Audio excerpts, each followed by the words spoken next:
Good morning, Knicks Nation. Today is Monday, the 24th day of April 2023. I hope you had a good weekend. I hope your family had a good weekend, that you're all safe and healthy today. And blessings upon those that work in the healthcare field, along with the first responders who every day, including weekends, are out here trying to save lives, along with those that pick up garbage for us to keep streets and sidewalks, parks, wrecks, buildings, stairwells clean and disease free, along with those that make deliveries for us of important things that we sometimes take for granted, like food and water and mail.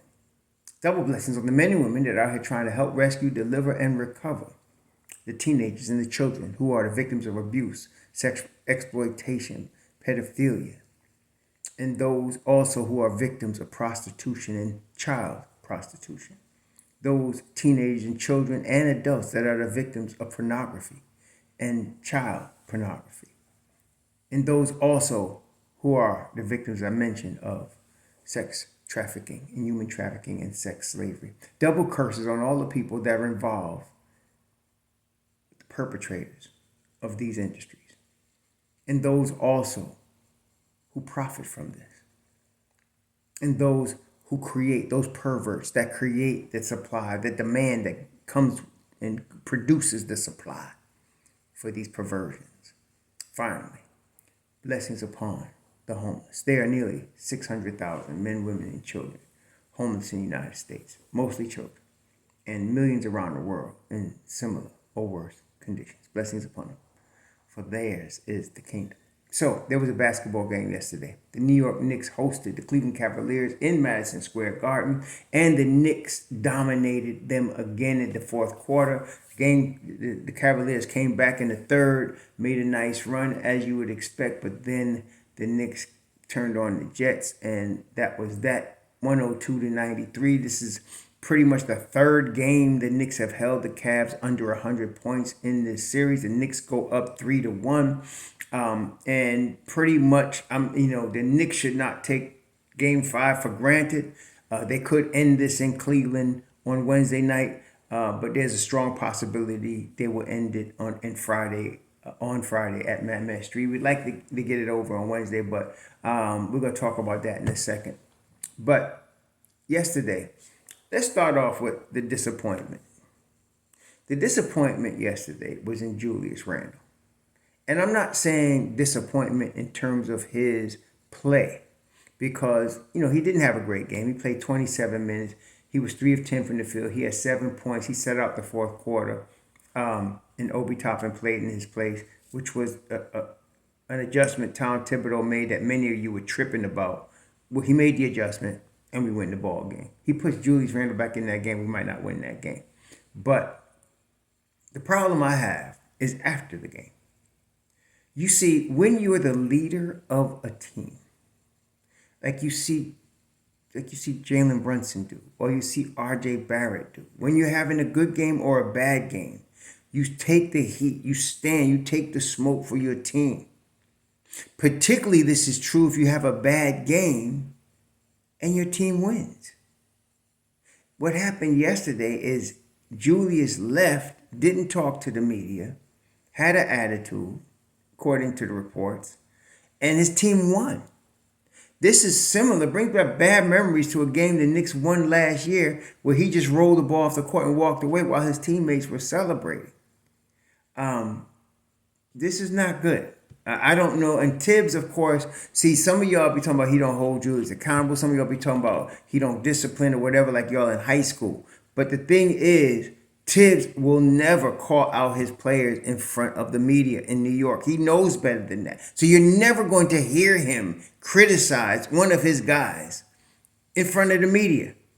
You're not going to hear that. It's not going to happen. Okay? He's not by name. He doesn't do that. He praises by name. But he will not call out his players by name, which is one of the things I love about Tibbs. So he wasn't going to call Randle out. In fact, he propped Randle up in front of the media. But this was not good. This was not good. You don't have a big-time win like that at Madison Square Garden in the playoffs, and you just walk away without saying anything about how great your team responded and the fact that you had a subpar game, but your teammates were there for you. I don't like it. I don't like the look of it. I don't like what's happening with that. I just don't. I'm hoping by Wednesday, Julius Randle uses this as motivation, to come out and go off, in Cleveland. I hope he does that. He has the ability to do that, but we cannot have this where he is supposed to be the leader of the team, and when he has a bad game, he just walks away and doesn't stand up to the media, doesn't stand up and answer questions or nothing. He don't have to answer the questions the way they want to, but just to be there. See, like Jalen Brunson and RJ, good and bad, they stand up to the questions. They there. Okay, so I'm hoping that Julius Randle comes back Wednesday with a review, and he could do that. He could flip a switch. Y'all know, if you're a Knicks fan, he could go from dark to light and light to dark with the flip of a switch. So I'm hoping he goes from dark to light and goes off Wednesday night and uses this as motivation. I hope so. But other than that, this was a total team effort. Mitchell Robinson had 7 offensive rebounds. Obi Toppin had 5 offensive rebounds. And between the two of them combined, Obi and Mitch Rob 7 was the total for the whole Cavaliers team in terms of offensive rebounds. But when you have Obi and Mitchell Robinson getting 12 together, that's the thing. See, before the game, we were talking about the 2 areas. Very simple. The Knicks had to win: the rebounding battle and the turnover battle. They did it. They had altogether. The Cavaliers had 33 rebounds. The Knicks had 47. Out rebounding them by 14 on offensive glass. It was 7-17. Out rebounded them by 10. They only had 10 turnovers yesterday. Cleveland had 12, which is still good, but the Knicks won that battle. That's, to me, the keys to this game. Mitchell Robinson was a problem for them inside. He ended up with 12 points. There was a point in the game where if it wasn't for Mitchell Robinson, the Knicks might have gotten blown out. Okay, because he was getting the offensive rebounds. He was catching the lob. He was creating a matchup problem for Jarrett Allen and Evan Mobley because Mitchell is very physical as well as athletic, Mitch Robinson. Then, of course, the hero, Jalen Brunson, 29 points, 6 assists, 6 rebounds. I mean, he had 4 turnovers. He played 43 minutes, shot 11 of 22 from the field. He shot more than 50% on 5 3-pointers, 9 attempts. What can you say, man? He is that dude. He is that guy. You got to keep giving him his flowers. Like I said, it was last year in the playoffs when he convinced me, okay, let's go get this guy if we can. I was looking for quickly to get them keys, but when he did what he did, last year in the playoffs against Phoenix, against Utah, I mean, sometimes without Luka on the floor, okay, I said, okay, this player, and I knew we was gonna get playoff Brunson in the Knicks uniform now, and here we have him. And so I'm kind of spoiled because I'm expecting this from Brunson. I'm expecting this from him. The guy has been such a high level. There is absolutely no way he should be kept off an All-NBA team. There's absolutely no way. Okay, I'm disappointed that they didn't give Emmanuel Quickly the 6th man of the year. Brogdon hurt more than it. That's why he comes off the bench, because dude hurt all the time. Okay, but anyway, that's motivation. Josh Hart started in place of Quentin Grimes, who tweaked his shoulder on Friday's win. We didn't skip a beat. See, this is deep. This is what the Knicks are. I've been telling you for 2 years. They deep. And now all of these youngins that was little seedlings 2 years ago are starting to grow into trees now. Okay? And the deepness, you have a Grimes that you just got. He's in second year starting at the 2 guard. He's out. Boom. Here comes Josh Hart. They just traded for him at the deadline. Big time move. Probably one of the best moves. Definitely the Derrick Rose move 2 years ago was big time. But this is bigger. This man is younger. Derrick Rose was past his prime at that time, but he still helped the Knicks because, he's a Hall of Fame talent. But Josh Hart in his prime, he fits the role of a bench piece, a championship bench piece. He knows Jalen Brunson. So now he's in the perfect position. He had to start yesterday, 19.7 boards. They credited him with 2 offensive rebounds, but I could have sworn I saw at least 3 down the stretch with him. Big time possession keepers that we needed, man, at the stretch of that game, a crucial point. And then, of course, the toughness. His toughness is exhibited when he gets a defensive rebound and he busts it up on his own dribble, right? and he comes down the lane. He's at 6'4". He don't even care who's there. He's coming at the rim, and he's tough, man. He gets beat up, hit, hammered, and he still scores. Sometimes he don't get the call. That cat is tough. And then, of course, there is our boy, Broadway Barrett. Star J. Big time. Who y'all always tripping about. Many of y'all tripping. He can't play basketball. I heard some fool talking about he can't play basketball. I was like, what is wrong with you? And then in the second breath, he's an average. I'll take 26 points in a game 4 playoff if that's average. I don't know what's wrong with some of y'all. But RJ came Friday night and he came last night and he showed up to play. Okay? And 9 of 18, he was 0 of 6 from the 3-point line. But you see, that didn't matter because he was going hard at the hole, playing the passing lanes. Yeah, we was good. And no turnovers. No turnovers. See, 22. Some of y'all, this is an excuse. He's 22. He's going to, and some of y'all need to understand what that means when I say he's 22. Stop tripping talking about excuses. It's stupid. It's not excuses. This means that when he's 24, he's going to be a real problem. And he's still going to be a kid. We got something right here, y'all. See, I know Jeremy Grant is going to be available. I know Mikal Bridges may be available. I know KP might be available. But I'm of the mind now, since we drafted this young man and he wants to be in New York, let's wait, Let's wait for him to grow. Let's grow with him, with the rest of our youngins. Speaking of the rest of our youngins, Obi Toppin. See, the Knicks got a decision to make this summer. You see what happened? Obi played 20 minutes last night, which is really not a lot of minutes anyway, but that's more than what he's been getting, right? 5 offensive rebounds. So all y'all talking about he can't rebound. Please understand you don't know what you're talking about. Obi could rebound. He's better rebounding than Amari Stoudemire was, who he rightfully should be compared to. But the reason is he's not getting the minutes. Rebounding is not his big strength, but he can still get you 8 to 10 a game. If he was getting 30 minutes a game, he'd get you that. Okay? He'd get you what you need. Last night, yesterday, dude was plus 11. He only scored 5 points, but 5 offensive rebounds, 8 total. Had an assist, no turnovers. 2 of 5 from the field, 1 of 3 from the 3-point line. And he wasn't forcing it. He was playing in the flow. As was Emmanuel Quickly. See, you look at the stat. If all you're going to do is look at the stat sheet, you're going to see 19 minutes for Quickly, 0 for 4 from the field, 0 for 2 from 3-point line. You're going to see 2 rebounds. You're going to see 1. So you go, oh, he didn't play good. No, that's not true. He played good. He was plus 11 because he played stellar defense last night. Stellar defense. Okay? And he was not forcing it. He saw JB had it going. Hart had it going. RJ had it going. What was he doing? Staying in the flow, staying out the way. That's what you want. See, we got guys. We got Randle, Robinson, Brunson, Hart, Barrett, Toppin, Hartenstein, McBride, Quickly, right? Grimes. You got all these guys. You cannot expect that all of them are going to be on all cylinders every night. Just for the simple fact that that's not realistic, but also the fact that teams key on certain guys and other guys step up.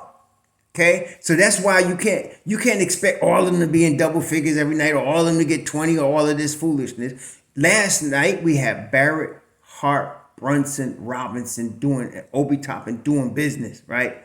We got good contributions from Isaiah Hartenstein, who also had 8 boards, 2 assists, 2 steals, 2 blocks, plus 10. He only scored 1 point, but he was very important in the fourth quarter.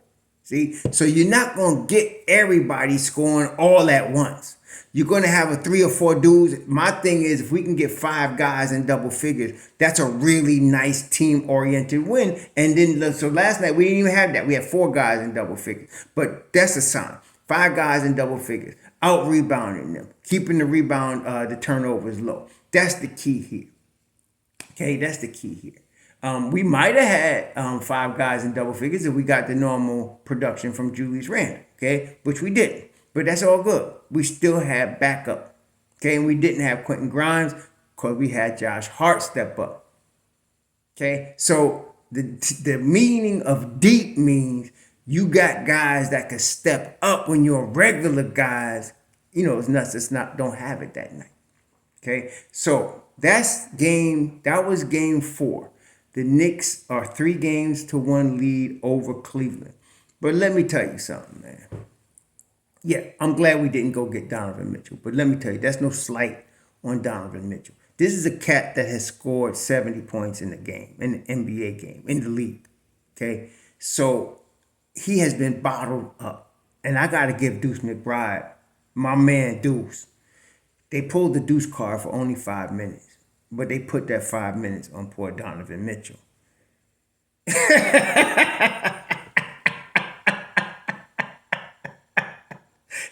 Tibbs put the Deuce card. Donovan. He went at that point. So that was Donovan's 5 for 18 game. But let me just explain something to you. Even the best defenders in the NBA get tore up sometimes because you got guys that are so good that, good defense can be overcome by better offense sometimes because some guys, not all, but some guys are just that good. Well, Donovan Mitchell offensively is on that level. I want to tell you something. I would not be surprised if he dropped 40 or 50 Wednesday night. Donovan Mitchell can get absolutely ridiculous sometimes. So don't forget that. And if you saw his face, if you watched the post-game interview with him from the Cleveland press, he was mad, man. I mean, he was very angry, but he was staying cool about it. It was almost like he was mad enough to be in tears. He was so mad. And I said, this boy gonna come correct on Wednesday. Now, can we overcome that? Yes, we can. But what happens is when he starts going off like that, Garland has one of 2 reactions. Either Garland goes off too, or Garland is, letting Mitchell go off and really not being a big factor. If it's the latter, we got a good shot. Okay. If Garland also, like yesterday, 23 points, 9 of 16 from the floor, 10 assists, great game. Okay, from Garland. He couldn't guard RJ, but he had a great game offensively. See? So, I don't know, but you better expect all cylinders from Cleveland on Wednesday. JB Bickerstaff will have them ready. So that's what I'm saying. I'm not saying the Knicks can't overcome it, but you really got a wounded bear in a corner right here protecting her cubs. That's what you got. And you got to be ready to shoot that bear and put it out of his misery. Okay, but this is the deal. This is going to be tough. I expect them to end this in one of the next 2 games. They're going to end this in either Cleveland on Wednesday or New York on Friday. But this is not going to be easy. It's going to be physical. The refs have really been favoring the Cavs. I know they was whining for game 1, but really they've been favoring the Cavs. This is not going to be easy. So that's why I'm hoping that Julius Randle flips the switch and comes with the light on Wednesday. Okay? Otherwise, we're going to be dependent on Obi, which I'm not worried about, but he's unproven in these situations. But Obi has come through every time he's been asked this season. He's come through. So, but I'd rather have Julius be good Julius and not bad Julius on Wednesday to end this thing. If he could do that, we'd be in good shape. Yeah, so that's what I'm saying. You're going to get Mitchell on all cylinders on Wednesday. I'm going to tell you, he dropping 40 or 50 Wednesday. I wouldn't be surprised at that. He is going to go off, okay? What happens with the rest of the crew, we don't know, okay? Levert, you just never know. These guys are good, man. I mean, listen, this was like number 1 defense in the league, plus minus, So, they've been bottled up. The Knicks, I'm telling you again, the Knicks are the better team. Every team has their kryptonite. The Knicks are kryptonite to Boston and they kryptonite to the Cleveland Cavaliers this year. So, it looked good for us, but don't take it lightly, man, because I'm telling you, Donovan Mitchell going to blow up on Wednesday. He really is. If he doesn't, I'll be surprised. So Knicks got to be ready for that. Jalen Brunson already said it. He said, there's nothing to celebrate. We got business to do Wednesday, and he knows it. And that's the good thing about having a Brunson and an RJ, even at 22, as your real leaders on this team. Julius would have a slack off situation. So in a crazy sense, Julius's antics from yesterday might actually help for Wednesday because he's going to be wanting to come back with a vengeance and put an end to this thing. So if the Knicks had won and Julius had got 35 yesterday, he has a bad habit of putting his foot off the gas when he thinks he got something. He does do that. But this might be a blessing in disguise because he might be pissed off. He might decide, I'm going to show you who really the boss is. And as Donovan goes off, Juju might go off. So if that's the case, I like our chances. But anyway, y'all enjoy your Monday. The Knicks are up 3-1. Possible close out on Wednesday. It's going to be a dogfight. Let's get it ready. So